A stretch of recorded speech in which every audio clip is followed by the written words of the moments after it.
बिहार का दानापुर गांव। मुखिया की बेटी कमलेश्वरी की हल्दी की रस्म चल रही थी। कमलेश्वरी अपने माता पिता की इकलौती बेटी थी। बहुत लाड प्यार से पाला था उसे मुखिया ने। बेटी बड़े घर में जाकर राज करे, यही इच्छा मन में दबाकर वो अपनी बेटी के रिश्ते की बात एक बहुत बड़े घराने में चलाता है। कमला की सुंदरता पर मोहित होकर किसी जमाने में जमींदार रहे अखिलेश बाबू अपने बेटे कुलदीप के लिए कमला को पसंद कर लेते हैं। फुलवा, ये ले, ये हल्दी उपटन और पानी बेटिया के ससुराल से आया है।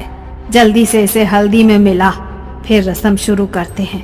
काकी की बात सुनकर कमलेश्वरी की माँ फुलवा जाकर बिटिया के ससुराल से आई शगुन की हल्दी घोल कर ले आती है।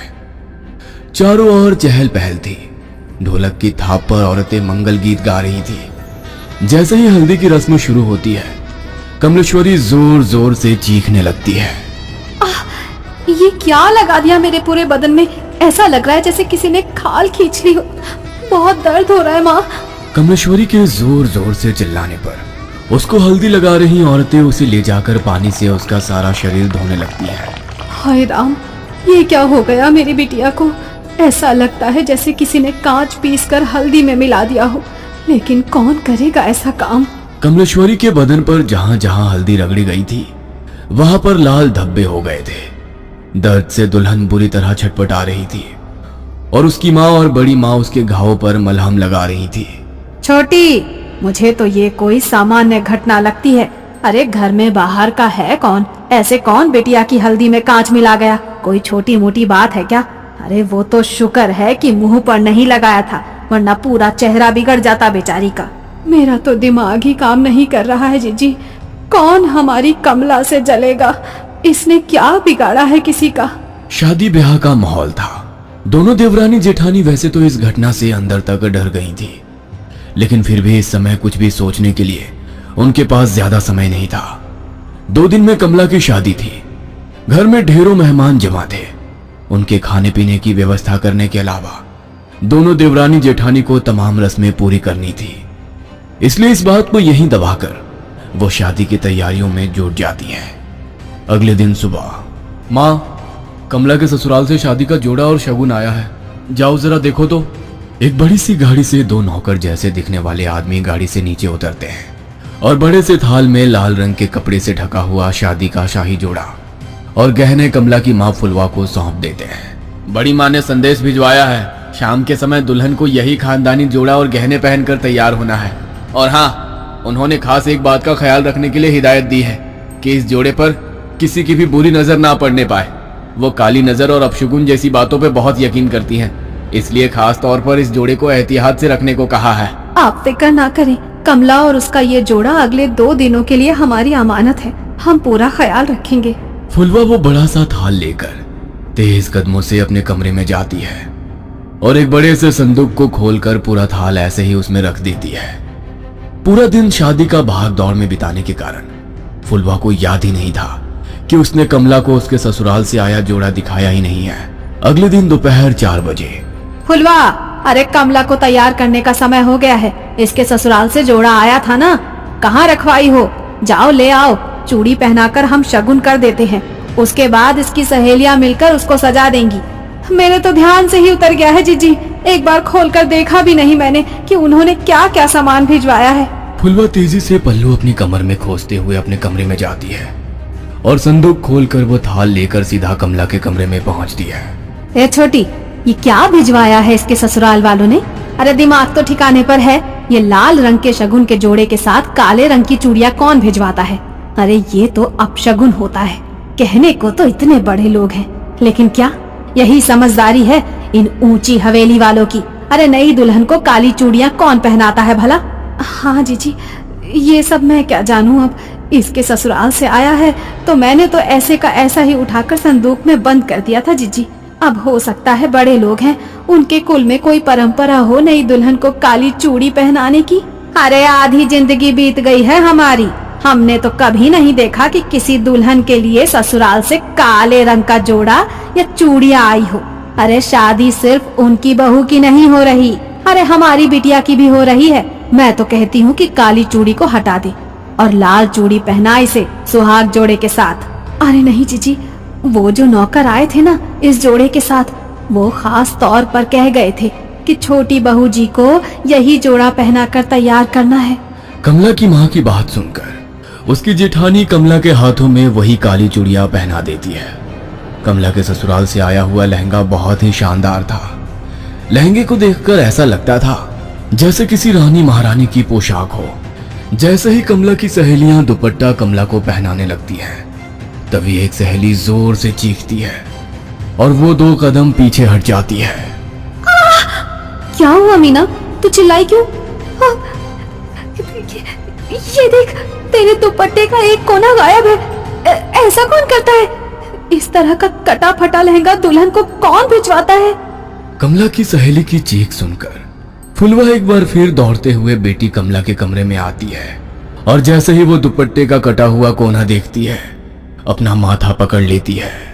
हाय राम, ये क्या अपशगुन हुए जा रहे हैं? मुझे तो समझ ही नहीं आ रहा। भगवान, ऐसी क्या भूल हो गई है हमसे? पता नहीं इस कमला का ब्याह शांति से निपटेगा या नहीं। अरे माँ, जाने दो ना, जिसने सिला है उसी से गलती से कट गया होगा। और ये माधुरी है ना, ये ऐसे पहनाएगी कि ये हिस्सा नजर ही नहीं आएगा। बेटा गलती से कटता तो ऐसे ना कटता। तेरा दुपट्टा देखकर साफ समझ में आ रहा है कि किसी ने जानबूझकर इसका एक दुपट्टा काट कर निकाला है। अरे माँ जी, ऐसा क्यों करेंगी? और ऐसा तो हो नहीं सकता कि यहाँ भेजने से पहले उन्होंने लहंगा देखा ना हो। जरूर दर्जी से गलती से कट गया होगा। फुलवा अपने पति के पास जाकर, ए जी सुनिए ना, कुछ तो अपशगुन हो रहा है, कुछ तो है जो ठीक नहीं है। हम ये शादी करके ठीक तो कर रहे हैं ना? बार बार ऐसे संकेत मिल रहे हैं कि कुछ अनहोनी होने वाली है। अरे तुम औरतें बस शगुन अपशगुन ही करती रहो हर समय। इतने बड़े घर का रिश्ता ढूंढ कर लाया तेरी बेटी के लिए। नौकर चाकर राजमहल सब है उनका, और क्या चाहिए तुझे? सारा जीवन दिया लेकर ढूंढोगी तब भी ऐसा लड़का नहीं पाओगी अपनी बेटी के लिए। हाँ। पति की गुस्से से भरी आवाज सुनकर फुलवा चुपचाप जाकर मंडप सजाने लगती है। जयमाल के लिए पूरी तैयारियां हो चुकी थी। कुलदीप आकर अपने स्थान पर बैठ गया था। दूसरी ओर से कमला को उसकी सहेलियां पकड़कर मंडप की ओर ले जा रही थी। कुछ पल पहले शर्म से लाल होता उसका चेहरा धीरे धीरे बदलने लगा था। अचानक ही उसके चेहरे के हाव भाव बदलने लगते हैं और वो उसका हाथ पकड़कर लेकर आती उसकी सहेलियों को पूरा जोर लगाकर दूर धकेल देती है। देखते देखते खूबसूरत तरीके से सजे अपने बालों को नोच नोच कर वो बाहर निकालने लगती है और जोर जोर से चीखने लगती है। कमला बेटा, होश में आ, क्या हुआ है तुझे? कमला बिटिया, अरे बेटा बोल ना, क्या हुआ है? तू ऐसे क्यों चीख रही है? बोल तो। मुझे बहुत दर्द हो रहा है माँ, कुछ है मेरे बालों में, कुछ है इसमें। बेटी के इतना कहते ही उसकी माँ और बड़ी माँ तेजी से उसके बालों को खोलकर कुछ देखने लगती है। तभी बालों का एक बहुत बड़ा सा गुच्छा जमीन पर गिरता है, जिसे देखकर फुलवा की चीख निकल जाती है। बड़ी माँ कमला के बालों को देखती है तो पाती है कि सर के एक हिस्से के बाल पूरी तरह से गायब हो गए हैं और वहां पर एक गोल घेरा जैसा बन गया है। अरे ये कैसे हो सकता है? अरे ऐसे कैसे अपने बाल टूटकर जमीन पर गिर पड़ते हैं? किसी की काली नजर लगी है हमारी बच्ची की खुशियों को। अरे इतनी सारी बातें एक साथ होना कोई संयोग नहीं हो सकता। कमला अभी भी घबराकर अपनी माँ के गले लगी हुई थी और जोर जोर से रो रही थी। फुलवा, बिटिया को ले जाओ और जाकर इसका हुलिया ठीक करो और फिर से जयमाल के लिए लेकर आओ। समय निकला जा रहा है, दामाद जी इंतजार कर रहे हैं। पता नहीं, लगता है आज का मुहूर्त ही गलत है। आप बिल्कुल भी फिक्र मत करिए बहन जी, कमला अब सिर्फ आपकी जिम्मेदारी नहीं है, वो हमारे घर की बहू भी है। मैं समझ सकती हूँ कि उसके ऊपर इस घटना का कितना बुरा प्रभाव पड़ा है। हमसे जो संभव हो सकेगा हम वो सब करेंगे, लेकिन फिलहाल मुहूर्त निकला जा रहा है। शुभ मुहूर्त पर शुभ काल कर लेते हैं। बाकी बिटिया की मानसिक स्थिति का हम हवेली में पूरा ख्याल रखेंगे और हाँ, बात को ऐसे ही जाने नहीं देंगे। आप बेफिक्र रहिए। अपनी सास शशि की बातें सुनकर कमला थोड़ी शांत हो गई थी। ब्याह का सारा उत्साह छू हो गया था और बुझमन से ही कमला मुरझाए चेहरे और बिखरे बालों में ही कुलदीप के गले में माला डाल देती है। फेरों के बाद 1 मिनट ठहरे बहन जी, क्या काले रंग की चूड़ियां बेटी को पहनाने की आपके यहाँ कोई रस्म है क्या? अरे नहीं, उल्टा हमारे यहाँ तो बहुत अपशगुन मानते हैं, लेकिन आपने भिजवाई तो हमने मजबूरन पहना दी। हमें लगा नहीं पहनाएंगे तो शायद आपको बुरा लगेगा। क्या बात कर रही हैं आप? हम बहू के लिए काली चूड़ियां क्यों भिजवाने लगे भला? जरूर आपको कोई गलतफहमी हुई है। मतलब आपने कमला के लिए ये काली चूड़ियां नहीं भेजी थी? हरगिज नहीं, हमने तो लाल रंग का राजस्थानी चूड़ा भेजा था, खास तौर पर मंगवाया था बहू के लिए। सारी घटनाएं एक बहुत बड़ी अनहोनी की ओर इशारा कर रही थी। आपके घर पर ही लगता है किसी ने कोई काला जादू किया है, तभी तो आपके घर में रखे सामान पर ये सब हुआ। मुझे लगता है कि कमला की भलाई इसी में है कि वो जल्द से जल्द घर से दूर चली जाए। तुम ठहरो छोटी, मैं जरा पहले बिटिया की नजर उतार देती हूँ, उसके बाद कमला की विदाई करेंगे। बड़ी माँ दौड़ कर जाती है और कुछ सामान अपनी मुट्ठी में लेकर कमला के पास आ जाती है। मन ही मन मंत्र बुदबुदाते हुए वो 5 बार कमला के ऊपर से मुट्ठी में लिया हुआ वो सामान उतारती है, और आखिरी बार जैसे ही वो कमला के सिर पर से नजर उतारने के बाद उसके माथे को छूती है, उसे एक जोरदार झटका लगता है और वो उछलकर दूर जा गिरती है। ये सब देखकर सभी लोग स्तब्ध थे, जुबान जैसे हलक में अटक गई थी। समझ ही नहीं आता कि आखिर हो क्या रहा है वहाँ। कमला बेटा, तुम ठीक तो हो ना? अच्छा हमें बताओ, अभी तुम कैसा महसूस कर रही हो? ठीक हूँ मैं माँ जी। चिंता मत करो, उनका पैर फिसल गया होगा इसीलिए गिर पड़ी। अपने मन में कोई वहम मत लाओ। शशि अपनी समधन फुलवा के पास आकर कहती है, अभी तो हम बहू को लेकर अपने घर जा रहे हैं। हमारे दरवाजे पर भी तमाम रिश्तेदार जमा हैं। इस समय तो चर्चा करना ठीक नहीं होगा, लेकिन बहू की मुंह दिखाई के बाद हम पता करते हैं कि आखिर बहू को समस्या क्या है। तब तक आप भी कोई जानने वाले आदमी को बुलाकर अपने घर का शुद्धिकरण करा लीजिए।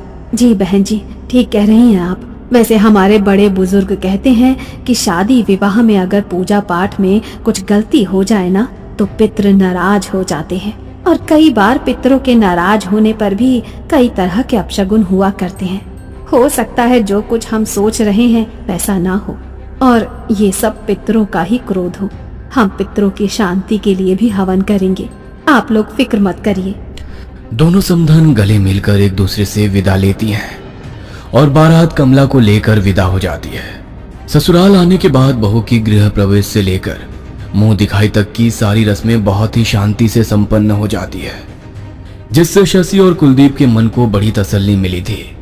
उन्हें लग रहा था कि शायद जो भी बला थी वो बहू के मायके में ही पीछे छूट गई और ये सब शांत हो गया हो। लेकिन कहते हैं ना, जब कोई बहुत बड़ा तूफान आने वाला होता है ना, तो उससे पहले एक लंबी खामोशी होती है। बजरंगबली के भक्त हो तो वीडियो को लाइक, चैनल को सब्सक्राइब जरूर करें ताकि ऐसी वीडियो दिखाई जा सके।